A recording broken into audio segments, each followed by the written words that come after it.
जय हिंद, जय महाराष्ट्र. मित्रांनो, तुम्हा सर्वांचे स्वागत आहे आपल्या चॅनलवरती. तर बघा विद्यार्थी मित्रांनो, आजच्या व्हिडिओमध्ये आपण अतिशय महत्त्वाची मोठ्या ठिकाणी अपडेट बघणार आहोत. विद्यार्थी मित्रांनो, सरकारतर्फे सर्व शेतकरी बांधवांसाठी आनंदाची बातमी आहे. सर्व शेतकरी बांधवांसाठी एक नवीन योजना ठिकाणी सुरू करण्यात आली आहे.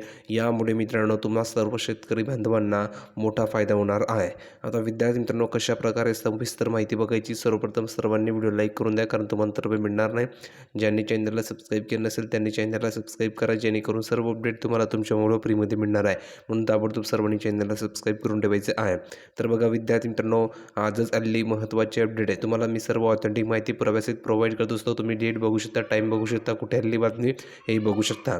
तर बघा योजना अशी आहे, ट्रॅक्टरपासून ते स्वयंचलित यंत्रापर्यंत मित्रांनो, कृषी अवजारे पुरवठा योजना आहे तरी काय, याविषयी आपल्याला माहिती बघायची. म्हणजेच मित्रांनो काय, ट्रॅक्टरपासून ते स्वयंचलित यंत्रापर्यंत तुम्हाला कोणत्याही वस्तू जर हव्या असतील तर मित्रांनो, या योजनेमुळे तुम्हाला निधी मिळतो. कृषी अवजारही तुम्ही ह्या योजनेमुळे मित्रांनो घेऊ शकतात. मग तुमचं कोणतंही कृषी अवजार असेल त्याला तुम्हाला ठिकाणी मित्रांनो जर हवं असेल तर तुम्ही ह्या योजनेमध्ये जर अप्लाय केला तर तुम्हाला पैसे मिळतील आणि मित्रांनो तुम्ही ते अवजार घेऊ शकता. कशाप्रकारे बघा, सध्याच्या मित्रांनो घडीला शेतात वेगवेगळे प्रयोग केले जात आहेत. त्यामुळे आधुनिक पद्धतीने शेती करताना नवनव्या यंत्राचा मित्रांनो वापरही शेतकऱ्यांकडून केला जात आहे. शेतकऱ्याला लागणाऱ्या विविध अवजारांचा पुरवठा आता शासनाकडून विविध योजनेच्या माध्यमातून केला जात आहे. तुम्हाला जर शेतीसाठी काही अवजारे अनुदानावर खरेदी करायची असल्यास शासनाकडून मित्रांनो सुविधा उपलब्ध करून देण्यात आलेली आहे. आता मित्रांनो, सरकारतर्फे कोणती सुविधा उपलब्ध करून दिली याची माहिती आपल्याला बघायची आहे. तर बघा, महाराष्ट्रामध्ये अनेक शेतकरी आज वेगवेगळ्या पिकांची लागवड करताना दिसत आहे. अशा वेळी वेगवेगळ्या शेती अवजारांची आवश्यकता भासत आहे. मग तुम्ही मित्रांनो कोणतेही पीक घेत असाल, आता महाराष्ट्रामध्ये मित्रांनो तुम्ही बघितलं असेल तर प्रत्येक शेतामध्ये मित्रांनो प्रत्येक वेगवेगळ्या भागामध्ये वेगवेगळ्या ठिकाणी पिकं घेतली जात असतात. तर त्यासाठी मित्रांनो वेगवेगळे अवजारे लागत असतात. यात मित्रांनो ट्रॅक्टर असेल, नंतर पॉवर टिलर असेल, मनुष्यचलित अवजार असतील. मग त्यामध्ये मित्रांनो तुमचं कोणतेही अवजार असेल जे मनुष्य चालवत असेल ते अवजारे असतील. नंतर मित्रांनो प्रक्रिया संच, कापणी पश्चात प्रक्रिया यंत्र, फलोत्पादन यंत्र, स्वयंचलित यंत्र आदी अवजारांकरिता राज्य कृषी यांत्रिकीकरण योजनेअंतर्गत अर्थसहाय्य देण्यात येते. म्हणजेच काय मित्रांनो, तर तुम्हाला पैसे मिळतात, त्यामधून तुम्ही ती यंत्र घेऊ शकतात. आता कशाप्रकारे बघा, लाभ कोण घेऊ शकतं, तर या योजनेसाठी मित्रांनो काही निकष ठरवण्यात आले आहे. आता कोणकोणते निकष आहे, कोणकोणते शेतकरी ह्यासाठी पात्र असतील, कोणकोणते शेतकऱ्यांना हे पैसे मिळतील. तर बघा, योजनेचा लाभ घेण्यासाठी महाराष्ट्र राज्यातील रहिवासी असणे आवश्यक आहे. आता मित्रांनो, महाराष्ट्र राज्यातील रहिवासी असणं आवश्यक आहे, ही पहिली अट आहे. आणि सर्व शेतकरी मित्रांनो महाराष्ट्र राज्यामधील रहिवासी आहेत, तुम्हाला सर्वांना माहिती आहे. शेतकऱ्यांचे मित्रांनो आधार कार्ड असणे आवश्यक आहे. आता मित्रांनो सर्व शेतकऱ्यांपाशी आधार कार्ड आहे, जर नसेल तर काढून घ्यायचे आहे. 7/12 उतारा व 8 असावा. म्हणजेच मित्रांनो सर्व शेतकऱ्यांपाशी 7/12 उतारा व 8 असावा, हे सर्वांपासून असणं आवश्यक आहे. 7/12 उतारा सर्वांकडे असेल तेव्हाच मित्रांनो तुम्ही अर्ज करू शकता. शेतकरी अनुसूचित जाती, अनुसूचित जमातीमधील असल्यास जातीचा दाखला आवश्यक आहे. जर तुम्ही मित्रांनो ST किंवा SC मधून असाल तर तुम्हाला जातीचा दाखला म्हणजेच कास्ट सर्टिफिकेट असणं आवश्यक आहे. जर तुम्ही ओपनमधून असाल, OBC मधून असाल तर तुम्हाला याची गरज नाही आहे.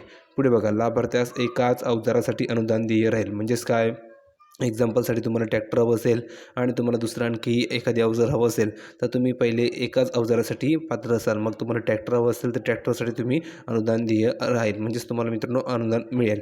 नंतर एखाद्या घटकासाठी, घटक अवजारासाठी पुढील 10 वर्ष मित्रांनो अर्ज करता येणार नाही. म्हणजेच काय, जर तुम्हाला एखादी अवजारासाठी पैसे मिळाले, एक्झाम्पलसाठी ट्रॅक्टरसाठी किंवा दुसरं कोणतंही यंत्र असेल, नंतर मित्रांनो तुमच्या मनुष्य चालित मित्रांनो मग तुम्ही कोणतंही अवजार घेत असाल, त्यासाठी जर तुम्ही एकदा अर्ज केला, तुम्हाला पैसे मिळाले, तर मित्रांनो पुढील 10 वर्ष किती, पुढील 10 वर्ष तुम्ही ते अवजारासाठी अप्लाय करू शकणार नाही. पुढील 10 वर्ष तुम्हाला ते अवजार मिळणार नाही. ठीक आहे. पण विद्यार्थी मित्रांनो लक्षात घ्या, अर्ज करता येणार नाही, परंतु इतर अवजारांसाठी अर्ज करता येईल. म्हणजेच काय, एक्झाम्पल बघा, जर तुम्ही आता ट्रॅक्टरसाठी अर्ज केला आहे, तुम्हाला ट्रॅक्टर या ठिकाणी मिळालं असेल. आता ट्रॅक्टरसाठी तुम्हाला जेवढे पैसे लागत असेल तेवढे तुम्हाला ठिकाणी मिळाले असेल, ट्रॅक्टर जर तुम्हाला ठिकाणी मिळालं असेल तर मित्रांनो तुम्ही आता म्हणाल की मी आता पुढील 10 वर्ष अर्ज करू शकणार नाही का? नाही, पुढील 10 वर्ष तुम्ही अर्ज करू शकता. पण कशासाठी, ट्रॅक्टरसाठी अर्ज करू शकणार नाही, कारण तुम्हाला ऑलरेडी ते मिळालं असेल. म्हणून तुम्ही दुसऱ्या अवजारासाठी अर्ज करू शकता. दुसरं म्हणजेच कोणकोणतं, तर मित्रांनो इतर जे काही अवजार असेल शेतीसाठी लागणारे, त्या इतर अवजारांसाठी तुम्ही अर्ज करू शकता, त्यासाठी तुम्हाला पैसे मिळतील. पुढे बघा, यामध्ये काय सांगितलं आहे, कुटुंबातील एखाद्या व्यक्तीच्या नावे ट्रॅक्टर असल्यास ट्रॅक्टरला लागणाऱ्या अवजारांसाठी लाभ मिळण्यास तो शेतकरी पात्र असेल. बघा काय सांगितलेलं आहे, एखाद्या व्यक्तीच्या नावे ट्रॅक्टर असल्यास ट्रॅक्टर ट्रॅक्टरला लागणाऱ्या अवजारांसाठी लाभ मिळण्यास तो शेतकरी पात्र असेल, परंतु त्याकरिता ट्रॅक्टर असल्याचा पुरावा सोबत जोडावा लागेल. जर तुमच्याकडे ट्रॅक्टर असेल तर तुम्हाला तो पुरावा जोडावा लागणार आहे.